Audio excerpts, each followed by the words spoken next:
Welcome to another episode of Let's Chat Win.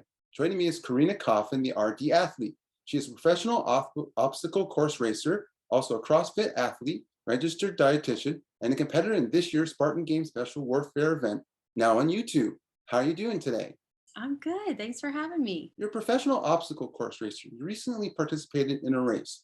What kind of race was it? Where did it take place? And what was involved? My very latest competition was just this past in Jacksonville, Florida.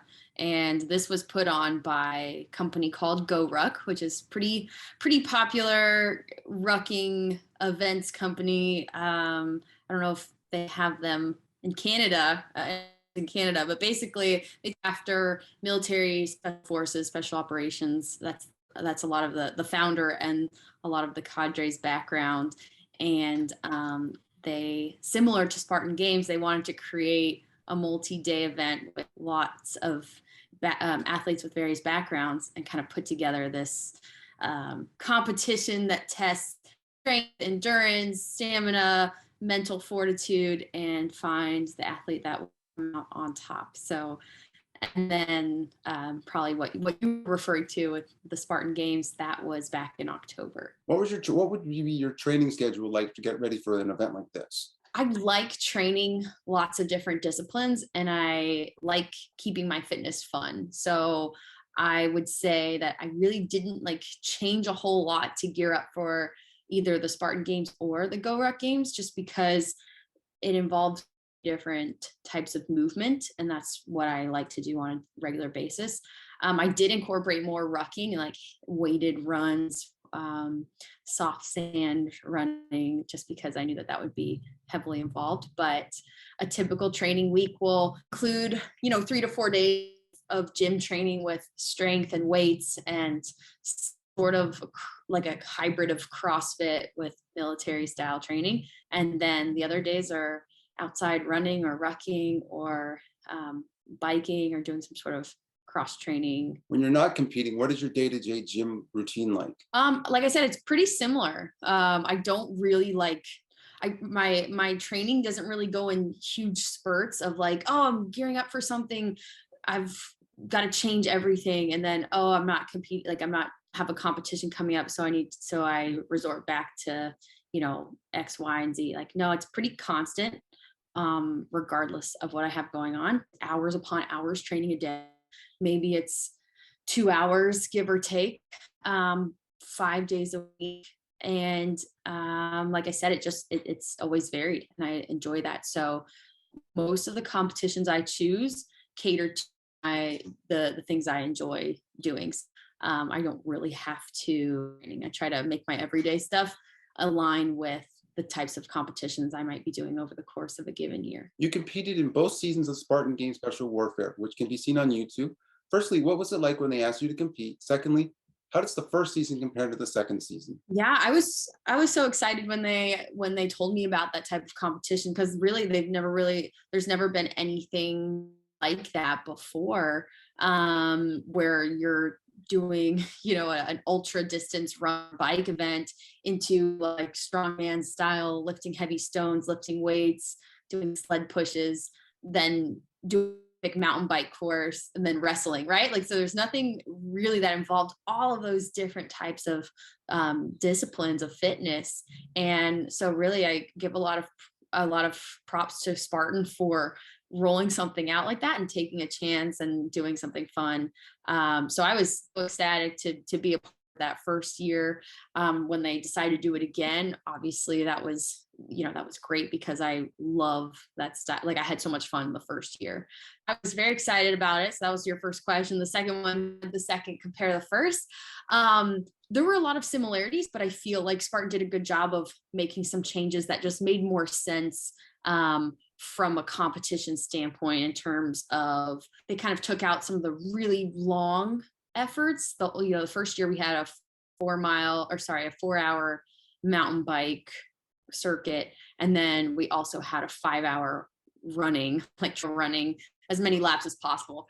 And I think, I'm not sure for one reason or another why they necessarily changed it, but I think they decided that the person who's half marathon mountain run is probably the same person who's going to win the 5-mile ultra run as many laps as possible. So instead of breaking down the athletes so much for an effort that long, they kind of condensed it a little bit and kept us fresher for all the days of events in the second season. So I appreciated that.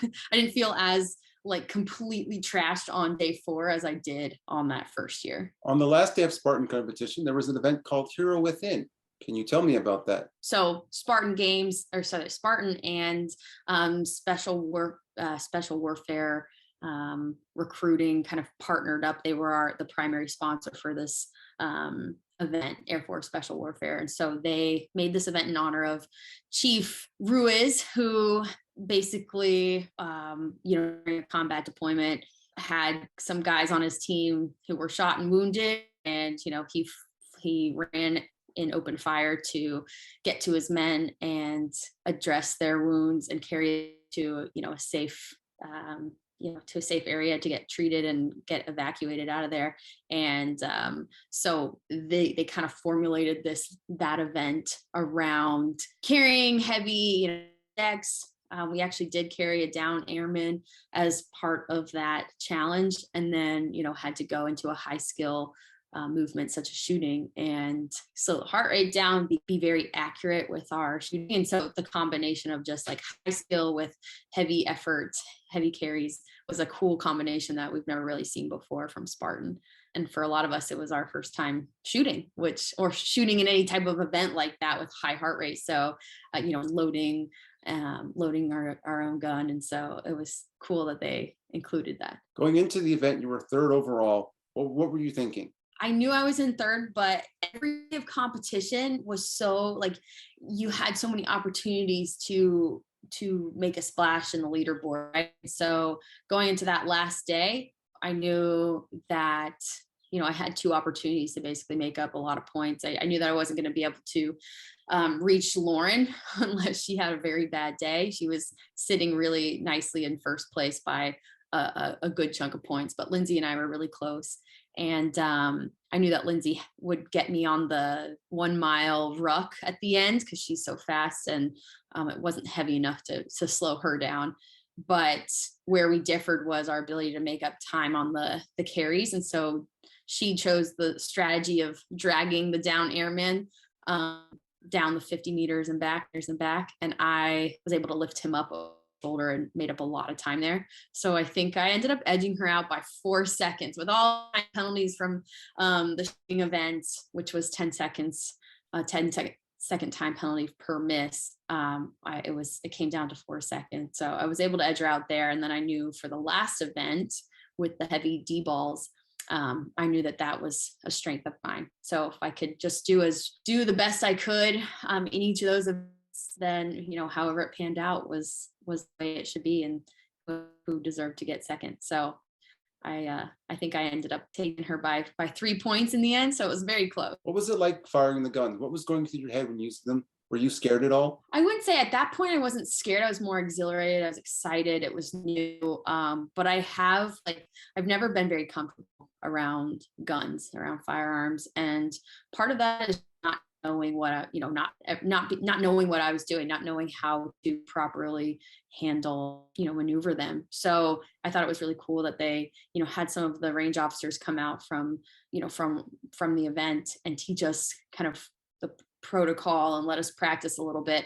And then the fact that it was in like a setting just kind of lit fire within me, where I was like, hey, you gotta learn you gotta like figure this out, and you gotta, take charge of it and confident and, do your best. So I wouldn't say was not the number one emotion there. I think more of just like nervous excitement, and then empowerment as I got, through each one, it became a little bit more fluid. When all was said and done, you finished second on the podium. What was that like for you? I think coming in second, even though last year I finished second, last year Lindsay and I had a really epic battle between first and second, and she edged me out. Flipping it a little bit this year and being able to get the win over her felt good. Like, it felt like that was due. Obviously I wanted first, but Lauren hands down had, the best performance there. And I don't think there was any touching her on that front. So, I was very happy with the second place finish. I felt like that was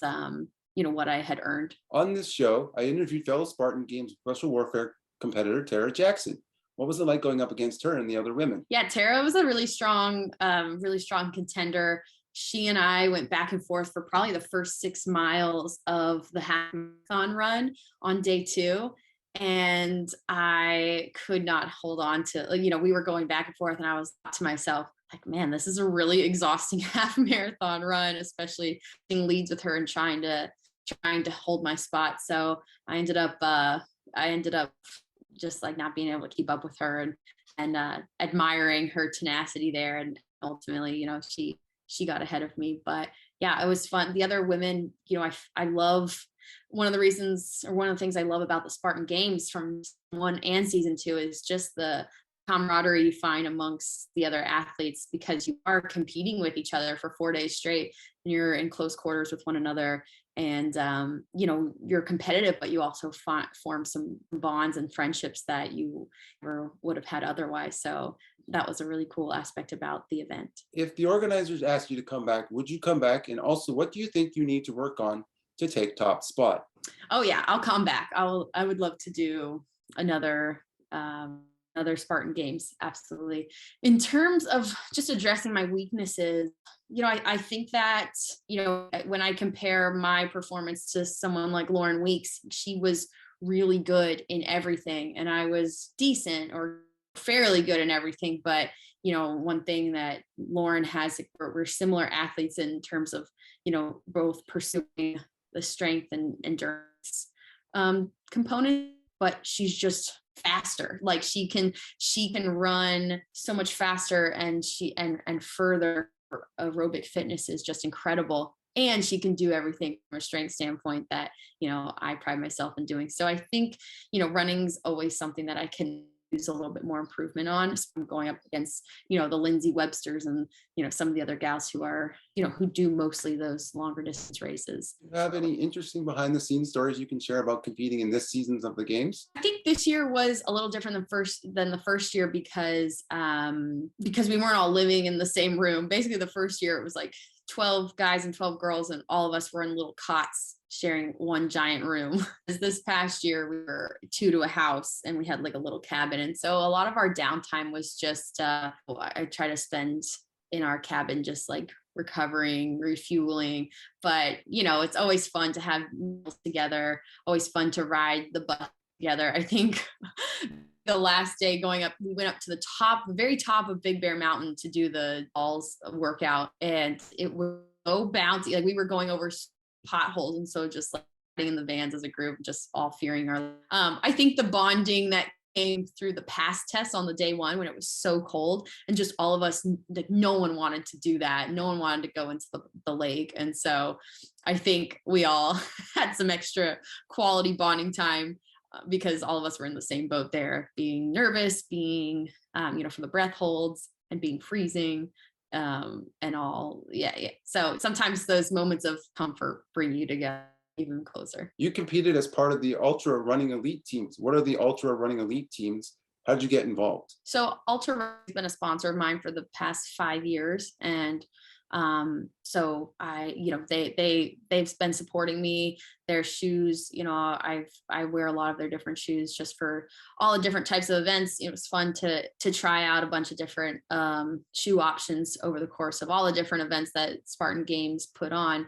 But it's funny. I always laugh because I'm, they sponsor a lot of road runners and trail runners, and then there's me. And so I'm one of I don't really fit the mold of, all of the rest of the team. But what advice would you have for somebody who wants to get involved in these type of events? Yeah, I think that, the first step in becoming more involved in these events is being able to, having the ability to do a lot of different types of fitness. And so I'd say that that's probably step 1 is it's not for everyone, right? So it's for the individuals who enjoy strength training, who enjoy endurance training, and like a combination of the two, and who are open to adventure and mystery and the unknown, and can feel like they can tackle on, be challenged in multiple disciplines. And so if that sounds like something you'd enjoy, then then continuing to pursue those methods of training,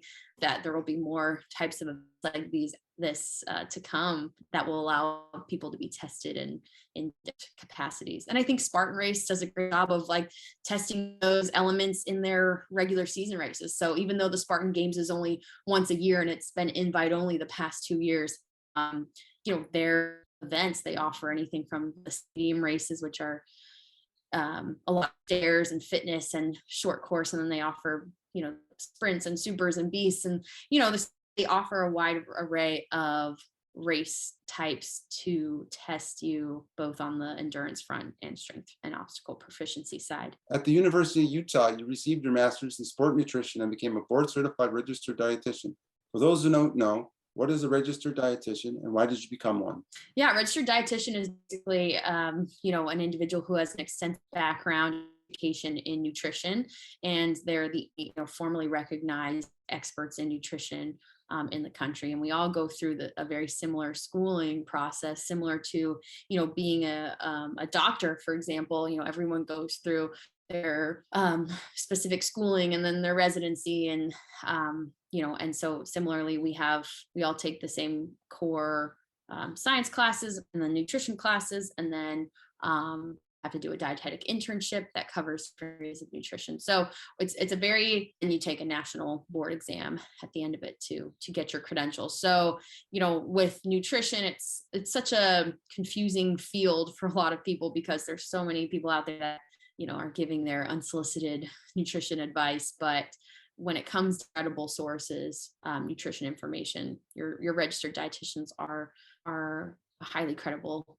resource for individuals. And I decided to be a dietitian because I was just really passionate about nutrition and performance and the connection between the two, and health, of course. But for me, being, starting kind of pursuing fitness through high school and college, I just became really interested in how to optimize, my health and performance for both the short and long term. Things impacted that. And so it was fun to be an athlete and be experienced with my nutrition and all the while learning a lot of these concepts in school. So now I'm passionate about helping others find, the nutrition strategies that work for them and helping them achieve their goals. Why the name the RD Athlete? So the athlete is me, and the nutrition company is RD Athlete Nutrition. But I'm a registered dietitian and an athlete, and I take a lot of pride in practicing what I preach. And so I think that when people are looking for a dietitian, if they have performance goals, if they're an athlete themselves, or they're an active individual looking to pursue, big goals, that hopefully they can trust me not only as a credible source from my schooling, but also know that I've been in things, I've competed at various levels of strength and endurance oriented sporting disciplines, and can help them not only from experience but from my education background. You do one-on-one nutrition coaching, group seminars, workshops, and consulting. What are your goals to hope to achieve with your clients? Yeah, my goals are to help clients reach their goals, and in a way that doesn't force them to sacrifice the things that they love. Food is fuel, it's nourishment, there's a social element to it, delicious, it should be fun, it shouldn't look the same. And so I want to help people create a better relationship with food and their bodies, and really approach food as a tool to help them get to where they want to go, in a way that's sustainable, that doesn't require them to make a bunch of sacrifices. In a nutshell, that's my goal for my clients. What do you hope your clients take away from their time with you? I always want my clients to understand the why behind anything we're doing. If we're changing up X, Y, and Z in their nutrition or in their day-to-day intake, I have to understand like the why behind what we're doing, so that years down the road, just wake up one morning and be like, I'm doing this, but like, why am I doing this? I want them to be like, I'm doing this because of X reason. And I know that having the education is empowering. That education piece is huge, but then it's also not just educating, but helping individuals on a personal level tailor nutrition to their unique goals and lifestyles so that they feel like they have the one-on-one support to implement a lot of those strategies we talk about. How has being a registered dietitian helped you as a competitor? Oh, it's helped me so. I can think about, my athletic career 8 years ago when I was just starting out, and both in the field of nutrition and as a competitor. And I cringe a little at some of the things that I was doing nutrition wise or lack thereof. And I've come such a long way these last 8 years with my nutrition and my fitness. But if I could go back and do it all over, no, having the knowledge I know now, I think things could have panned out a little bit differently and in positive ways. But that's, the beauty of it is this learning curve. And if I didn't have those experiences, I don't think I'd be able to be as effective of a coach.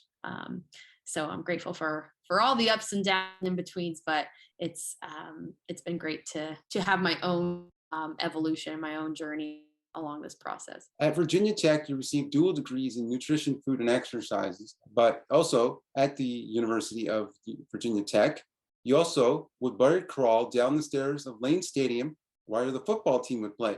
If so, why would you do something like that? Yeah, I was, Virginia Tech had an open stadium when I was there. So you could go at any time during the week and run the stairs, or at least that's how I interpreted it. It's like, oh, I can get through this gate, I'm going to run the stairs. So I had a lot of fun doing a lot of hill simulated workouts in the stadium. And then, yeah, instead of just running down, I would just be like, well, how can I get an upper body workout out of this? And so I would bear down the stairs, and those were good. Those were the good days. But yeah, I definitely was not, no one else was around me doing that same thing. So I probably looked a little kooky. Finally, where can people find you online? Facebook, Twitter, Instagram, website?